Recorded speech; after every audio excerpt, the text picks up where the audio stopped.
Hi, welcome to On the Edge with Janine Dias. My guest today is the one and only Pete Potsos. Pete, if you could please introduce yourself. Yes, hi, Janine. Thank you for that. My name is Pete Potsos. I'm a strategic account manager at Bill.com, and I've been part of the company here now almost 4 years, and been working with Janine going back to 2011. And just a little bit about Bill.com, just in case you don't know. Bill.com is a leading provider of cloud-based software that simplifies, digitizes, and automates complex back office financial operations for small and mid-sized businesses.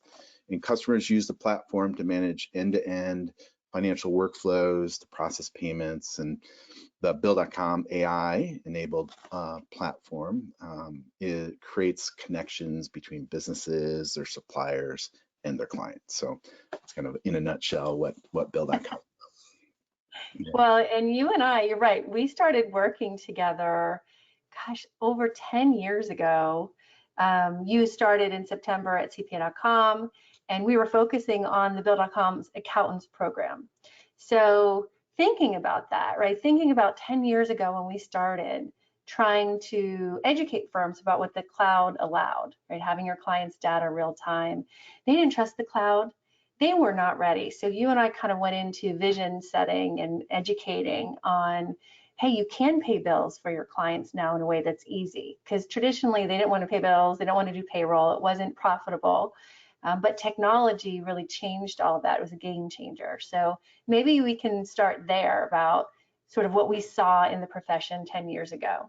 Yeah, absolutely. And first, I want to say I'm enamored by the On the Edge name, by the way. I'm a Boy Thank Scout you. leader, and one of the things that and the way we teach is called the EDGE method. So it's an acronym for explain, demonstrate, guide, and enable. And Cool. I really feel like you and I have just been doing that with firms and like Yeah. explaining why you should do this, right? And the Thank you. first thing early days was like, we needed to talk about this opportunity. What is CAS, client accounting services? And remember, we were trying to figure out, what to call it, so we had to explain it and then demonstrate. So we showed the technology, and then we spent a lot of time guiding people and then enabling them. And so that to me, I think about is like, what have we been doing? And it's really been, while we're showing technology, we were selling a solution, but I think most of our time was spent on change management. Yes. And that's what I really wanted to talk about, like I thought would be appropriate for today is like, what are the phases of that, and the what we've seen over the years. And that kind of all started with like determining the need for change. And that was really the first thing. And firms were really comfortable with what they were doing. And Yep. so we kind of explained to them, all right, first of all, there's this wonderful opportunity with cloud enabled software. Um, to utilize that. But we also had to talk about, the challenges with working in real time. And a lot of what they were doing was a lot of after the fact work. They weren't Yep. connected. And then the idea of even trying to pay bills was the challenge. Um, Businesses are essentially drowning in paper, Yep. and probably over 90% of them rely on paper today. So our platform was sort of, allowed them to kind of streamline and work into the cash flow processes for SMBs, and so both on the payables and then later the receivables. Remember when we first started, we didn't have Yeah. receivables. And so we help businesses to pay and get paid quickly and easily. And that was sort of the solution. And so it was like the gateway into, starting out with the transaction and getting ahead of it and being a part of it. So that way you could work collaboratively. Yeah. And that's what that kind of, I would say we were doing at the beginning. And then explaining that, like, Right. the tools that are coming and what you're doing and providing for your clients is really a lot of after the fact, providing older, financial statements that maybe took a year and a half, oh, excuse me, a year and a half, a month A and a month half and a half. to get out, I sometimes a hope year. not a year and a half. Yeah. But sometimes you get tough tax season will do that to you. Then so then once they kind of got it, it's like, okay, here's an opportunity, and we're kind of those early meetings was like, okay, how do we help? And that's where we were kind of trying to create this coalition, if you will, of teaching the firms through that. Remember the client accounting services workshop, and bringing in and helping them make the pitch to their managing partner and how to sell this and gain kind of some consensus when they get back to the office. And then the digital CPA conference, I think that Yep. was really important, because then they could bring people along with them that they needed to convince, and then help kind of get that. Having more people at the firm hearing the vision, hearing how this was doable through technology. And I used to drive me nuts. Like, I used to tell firms, I pay all my personal bills from my cell phone. We all digitize in our personal bills, right? I pay my bills through Citibank probably the last 20 years. But businesses need more than I need for my personal bills. And that's where I think firms weren't making it the correlation how easy technology could be for business bills, but that's certainly what Bill.com focused on, is all of the steps that businesses need: an approval process, document storage, integrating with the GL. So we really had to explain that to firms, and you would find somebody at the firm that would get it, but the way we would talk to the person who got it was different than the way we would maybe talk to the bookkeepers about changing the way they always did it, because they liked going to the client site. They thought the client would want to see them, right? They liked that the client would have to sign the bills right there in front of them. So you put them in an envelope, put on a stamp. I mean, and then the way we talked to the managing partner was very different than the way we would talk to the person running the cash practice, and the way we were talking to the bookkeeper. So we learned a lot about where firms were getting stuck. But I think, let's talk more about when you started at Bill.com, because you transitioned to Bill.com, you said, about 4 years ago. And at that stage, I felt like firms were more ready, had really started down this path, had started moving to QBO or Zero. So they were getting the GL in the cloud. They were adding for new clients in the cloud, Bill.com and other cloud solutions. So you transitioned at a great time. But what would you say the challenges were, 4 years ago, which I think was different than 10 years ago? Yeah. And I'll step back. Like, I think initially too, the firms are trying to bite off more than they can chew, and they're trying to go after these huge whale of a clients when they really just needed to do something small, maybe reduce and start to get, these folks digital. I mean, that was kind of like the first thing. But then, so coming back and seeing there was a lot of start and stops, and so that the kind of the next phase would be to prepare and plan for the change. And I think what was still not happening or hadn't really bought in much was creating that vision across the entire firm. There were still situations where the managing partner really didn't talk about CAS. There were where it didn't even show up as a line of business or any of the kind of the internal reporting. And so it became essential that, like, the leadership, the managing partners needed to be a part of it as well to create the vision. And so here at Bill.com, we know our founder, Renee Lassert's vision very well. He's a fourth generation entrepreneur who grew up in a family of small business owners. He founded Bill.com to be a champion of SMBs, and he cares deeply about them. And the SMBs are the lifeblood of the economy. We've got 50% of GDP coming through that, and so their cash flow is the oxygen, and the businesses, the SMBs, need innovation too. So being able to give them the tools that can help them compete with larger enterprises is why he started Bill.com. And so, having that why of, all right, so why are we doing this? Is it just for a new line of business, or is it to really kind of transform and change their business? And once that gets instilled that, hey, this isn't just like after the fact bookkeeping, this is clear, like we're giving them one source of truth with a cloud-based accounting solution that we're all looking at in real time, and then we're starting to add and change their business Yeah. right away.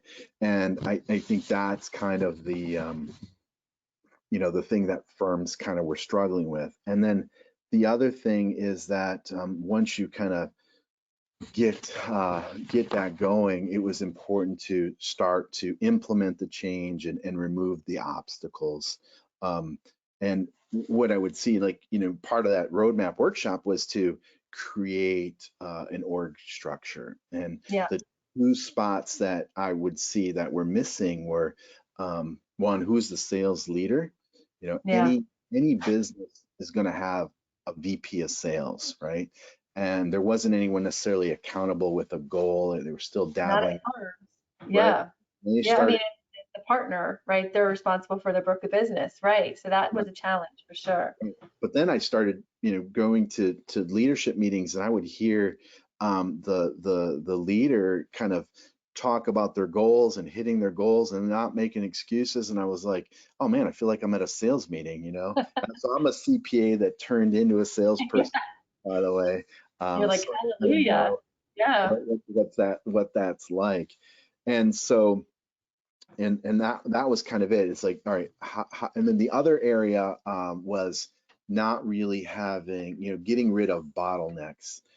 There were people that were just overworked. Had one person for a very large firm doing something that they weren't hired to do, and then one day they realized that, oh man, what am I doing? I want to program. I don't want to be a Bill.com or QBO or Sage, implementer. I want to program. So people would just leave, and people that I know, and it was Yeah.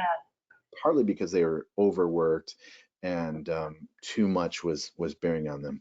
And I so, saw a lot of that too, where they were just, you're like, oh, I spent so much time and this person was so great and they really got it, right? They really allowed us to coach them or help them with the internal education, with the understanding of how to implement the technology, with the benefits that you were giving clients with transitioning them to Bill.com.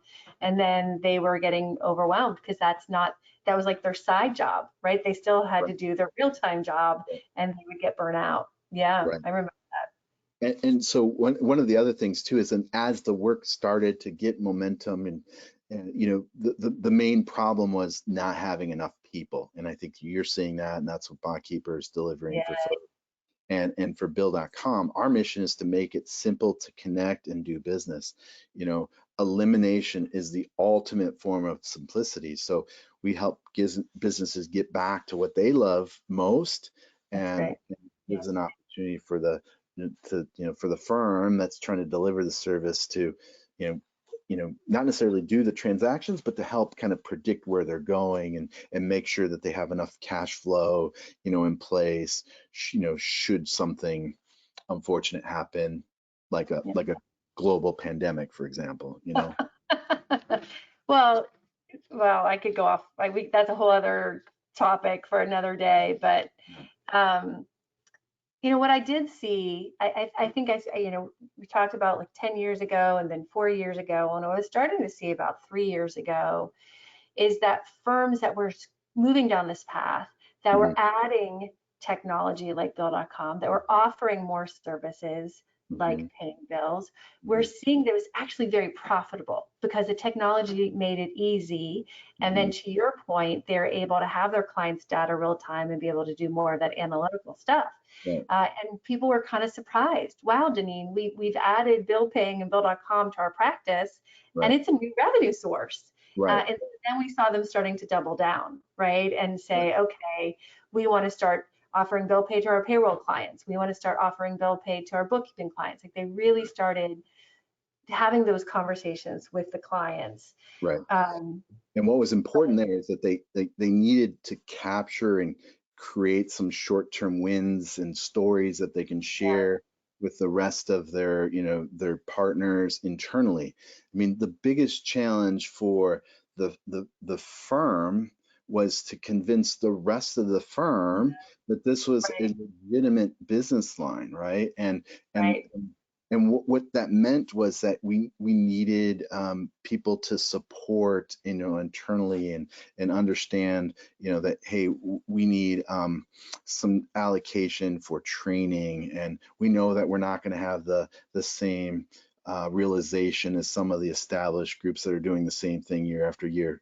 Some of these people are doing this work for the very first time, and so having these huge wins that they can share, are great. And I'll give you an example. You just like a Bill.com customer. We have a client called Manga Bay, which is a nonprofit conservation and environmental science news platform. They have 50 full-time equivalents with 500 correspondents in wow, 70 different countries. So these are, some pretty big client opportunities that are crossing borders. So before Bill.com, the company spent a lot of time sending payments through a number of online systems, the banks, they're incurring wire fees and time spent. And so, it was a perfect example to implement Bill.com and to help. They were able to save 50% on their national wire transfers, cut the wow, time in half, and cut like 25 hours. So I mean, it solved like the biggest problem, and that was they didn't have enough time. And then that kind of spills over into other areas like audits take less time and such as well too. So taking these stories, which they all have, and yep, being able to kind of share them and communicate them as much as they can internally, because there's such a network of people in the firm that are in contact every day with SMBs that they've got to believe it themselves before they can really start to take it off. And yeah, once they have the confidence to get in front of the clients to say right, this is what we do, and they're like, yeah, all right, right, sign me up. yeah. And that's what I was seeing, is that I agree with you. I was seeing that the resistance wasn't coming from the clients. And you mentioned right last year, right, with the pandemic, clients needed to digitize faster, right? They weren't in their office to sign checks. They weren't in their office to print off checks, to sign checks. They weren't in the office to get mail. All of a Mhm. sudden they had to digitize. So they were running to the firm saying, I need help. And so Right. firms kind of ran, towards technology faster than ever before because the clients were driving it. So to your point, I think the firms were resistant to change because they've always done it the same way. And Right. this forced that change, and the clients are asking for the change. Right. Uh, and so you must have seen a big bump last year in working with firms. Yeah, first, before I get into that, I mean, I'd say that one of the slides that I remember Tom Hood shared at a presentation was, the 10 most sought after jobs, and then the jobs that were most likely to be affected by computerization. Like the two, like for some reason, accountants made the list twice, which is kind of unfair, right? And the jobs that were kind of sought after were, one of them was a digital transformation specialist. I'm like, that's an awesome title. It's like everyone should call themselves that, and just do I that like kind of work for your clients, and get some small wins, by getting them digital. And those that it. were doing that, they were the true heroes when Yes. everything changed about a year ago. Because they were clearly impacted, and they would come back and they would say that I, I can't thank you enough for forcing us to go online and get Bill.com and some of these other solutions, because they literally shut our building down. Like, we can't go Yep. in. I can't Right. get the steps. I Right. can't get anything, what am I to do? And if it weren't for you doing all this work for me, we'd be in a world of hurt. And so, it's been an interesting time. And Well, And and to I your think, point, I've you been, know, yeah, good. we've this past year, I thought, I'm not going to be traveling. I'm not going to go to conferences. What am I going to be doing? This past year was probably the hardest I've ever worked Wow. uh, in my life, and a lot of us feel that way. Our accountant partners were like the first responders with the PPP loans Yep. and helping them, navigate where they're going to go, going forward. And it's been an interesting year, and lots of opportunities where our partners and their clients have utilized our tool to kind of help disperse funds. Foundations that we're looking to give away money, in the very large quantities to help find a cure for COVID, and all the work we were doing to kind of help, with businesses that were in stock and in need and so forth. So it's been a tough year, but it's been Tough year. very fulfilling. Yeah, yeah. For me, I mean, are a CPA and you also work for a technology company in a role where you're working with firms. But for me, I was also proud to be working with firms over the last year because small businesses did need so much help, right? And we work with firms that were poised to help the most. Mhm. And so we want to give back and help firms help the small businesses. But Right. you said a lot of things. I want that PowerPoint from Tom Hood, by the way. So if you remember, send it to me because that's a good one. Find it, Um, yeah. and you kind of mentioned, that there's so many small businesses, they're the backbone. There's more small firms than there are mid-size or large firms. And the great thing about technology is small firms can use Bill.com just like large firms can use Bill.com. But not sure if the small firms have that digital person, have that title. They should. But we're seeing, to your point, we're seeing firms like BDO, right? They have the BDO Digital. That's a new, right? They had BDO Drive. Now I just read they have BDO Digital. I think they acquired a firm that's just helping businesses digitize. Right. But the great thing is small firms can do that too. It doesn't have to be a large firm with a lot of talent and a lot of money. Small firms Right. can move in this space. In fact, I think they can move faster in Yeah. being able to embrace the technology. Yeah, you can speak to that. That's a good point. Yeah, actually, we did a survey of small businesses, and 75% of small business owners were surveyed are moving to introduce new products and services in an effort to drive growth as they navigate the year two of COVID. 80% of them have already begun to plan to digitally transfer their business during COVID-19. While 4 and 5 of the businesses believe, the economic uncertainty has hindered their growth, nearly half of them believe that their company will experience growth in the first quarter of this year. So it's very positive, and gives you, very hopeful that there's opportunity. And these firms, like, they may feel like they're not experts, but they've implemented software many, many, many times, and they know what it takes, and they're very methodical, and they know what the end result is, right? And so they're best positioned, even though they might not feel like they are. I agree. They absolutely are. And I agree because they're better positioned than the small businesses. They need help. They don't know where to go for help because mhm, they'll get charged a lot by an implementer, a technology implementer to implement. So, mhm, they firms that are really investing their time in learning the technology and learning how to implement technology like Bill.com, they're doing their small businesses a service by mhm, saying, with me, you get the cutting edge technology out there because I've vetted it out. I've right. spent time with my team. We know how to set you up. We know how to support you. We know where, you can outsource to us. We're going to make your life easier. You don't have to worry about it. I got this. But Yep. I have to watch the time peaks. We have 6 more minutes. And I Yep. really want to talk about what's next.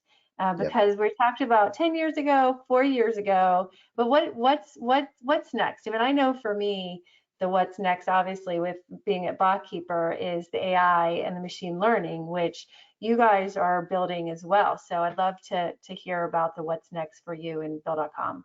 Yeah, I mean, we are certainly very committed. We have our intelligent virtual assistant, Iva, that every time a transaction comes in to the inbox, we're beginning to do the coding for you to kind of free up time. Reduction of checks. I mean, talked about the 90% earlier. Getting that down and helping businesses transition away from that. The mail, for example, has been, unfortunately, has been taxed to the max, and um, you know, getting the checks out of the mail is kind of priority for us, and offering ways to kind of speed cash to the vendors that need the money right away. So we have things such as virtual card payments or funded check payments. So basically, hey, a check's on the way, but if you want this money faster, Oh, then cool. go ahead and click here, and then we'll deposit the money in your Oh, account. wow.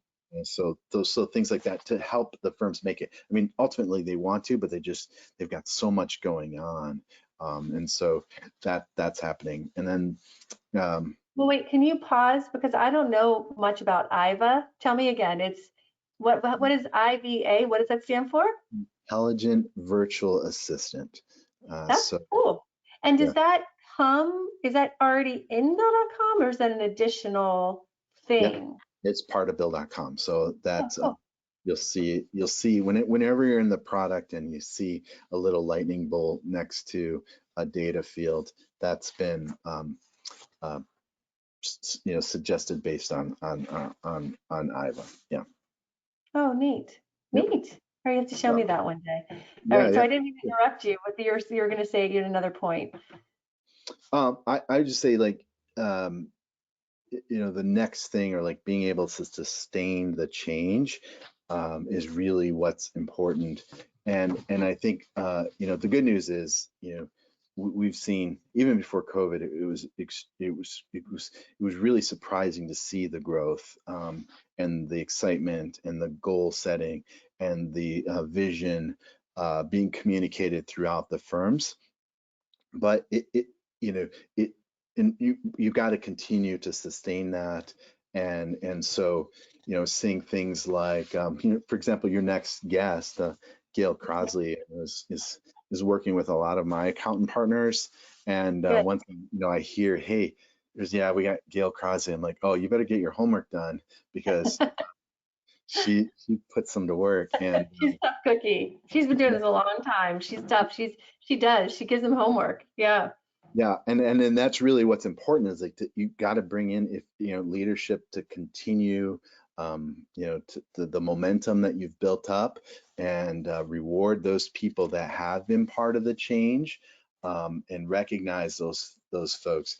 And then the other thing we're kind of starting to see a little bit is just kind of like some fear, around the work that some of the individuals are doing, and when they see automation, they may feel threatened a bit, and they may kind of self-sabotage some of the that work. So it's important to, like, to it's not about how much time they're billing. You've got to look at some new metrics, and Yeah. what you can implement to get people excited you know about the change The and create. next way, the next way to work smarter instead of harder or longer. And there's statistics out there that show that employees are happier with when paired with a bot, because you are giving the bot the work that isn't rewarding, right? And then it's freeing up the human to do the work that is rewarding, that they really want to do. So we've got one more minute. Two Yep. things I wanted to say before we close is thank you for announcing that my next guest is Gail Crosley. Yep. She and I will be speaking Thursday, the 22nd at 10 o'clock. We'll be talking about what she focuses on, which is really consulting and helping firms with the change too, and prioritizing. And she'll work with all the different partners at the firm to put together like that plan to take it to the next level, Mhm. which is good to hear that a lot of the firms you're working with are taking advantage of her skills. And then I also wanted to mention that we didn't have time for Q&A today. So if you want to connect with Bill.com, how should they reach? Is it you, Pete, or how should they reach out to Bill.com? Well, if you just go to bill.com, you're going to get well received there. There's lots of people, there's going to be chats. They're going to reach out to you and talk to you, but you could submit information there. I'm on LinkedIn. I'm on Twitter. Pete Potsos CPA is my Twitter handle. So you can reach out to me there as well too. But you're in good hands if you come to our website. We can navigate you to the right place. To the right person. Yeah, I'm sure everybody wants Pete Potsos because you've been doing this for so long and you're really good at guiding and advising firms. So I really appreciate your time today, Pete. I thank you so much for participating today. My pleasure. Thank you very much. I really appreciate it. And good luck to you and hope you have a fantastic year. Thanks. All right. Thanks, everyone. Bye-bye. Bye-bye.